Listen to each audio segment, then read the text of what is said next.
monsters eat whiny children. Once there were two perfectly delightful children who were going through a terrible phase, which is to say they whined all day and night. I want to go outside, whined Henry. Outside, outside, whined Eve. Where's my phone?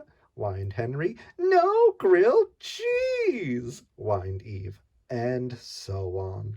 Their kindly father warned them that monsters eat whiny children. They didn't believe him, so they whined and whined until finally one day a monster came and stole them away. He brought them back to his lair on the bad side of town, where he began making a whiny child salad. I don't like sitting on the lettuce, Henry whined. No wooden bowl, whined Eve. The monster made dressing, poured it on Henry and Eve, and called his wife in for dinner. She sampled the dressing and spat it out. I hate cilantro, she screamed. Start again. This time use paprika. I hate paprika, said the monster. No, you don't, said his wife.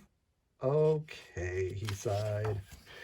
So he hosed Henry and Eve off, and he made a new dressing with paprika. His wife tasted it. I love it, she said. Everything was perfect. But just as Henry and Eve were about to get back into the wooden bowl, a neighbor dropped by and asked the monsters what they were doing. When they told him, the neighbor totally freaked out. You've got two wonderfully whiny children, and you're going to make a stupid salad, he said. All week long, all I've wanted were whiny child burgers. Let's grill these kids up now. Yum. The monster and his wife thought for a moment. The neighbor said, come on, I can't wait another second. I think I even dreamed about whiny child burgers last night. Okay, said the monster. His wife sighed, because this meant she had to clean the grill, which was disgusting. So they got the grill out of the back of the garage, cleaned it, and tried to make a good fire. But the monster couldn't do it, nor could his wife, nor could his neighbor, because it's hard to get a fire going sometimes. Henry started to whine, but then he got distracted by a ball.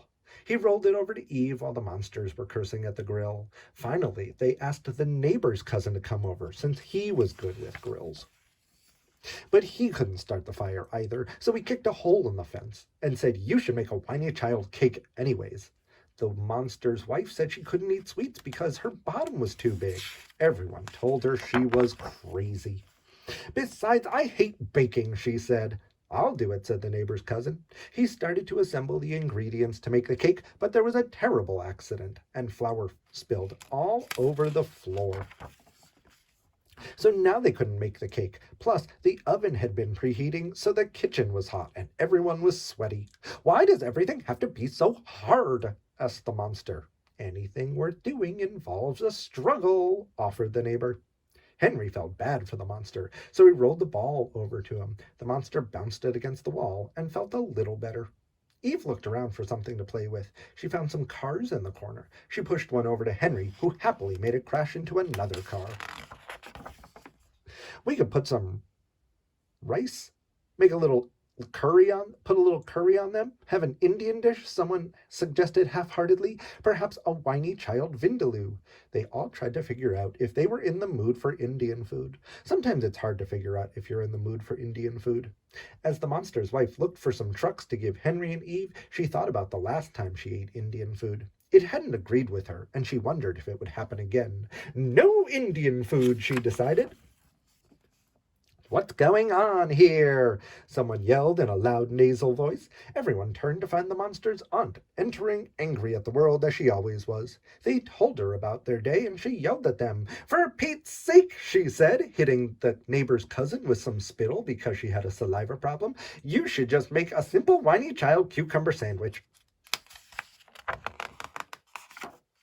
Yes, yes, yes, yes, yes, they all said and jumped up and down. It's such a relief to finally figure out what the right thing to eat is. Enough of this nonsense, said the monster's aunt. Let's start making the sandwiches.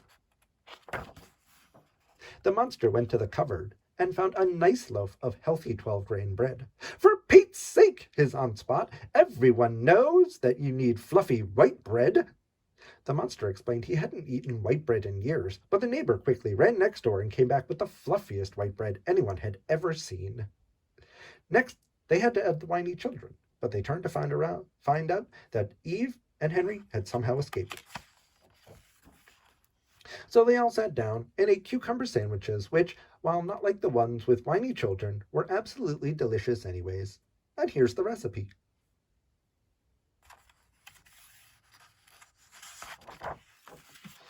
Meanwhile, Henry and Eve ran home and never, ever, ever whined again. Although, to tell you the truth, every now and then they did.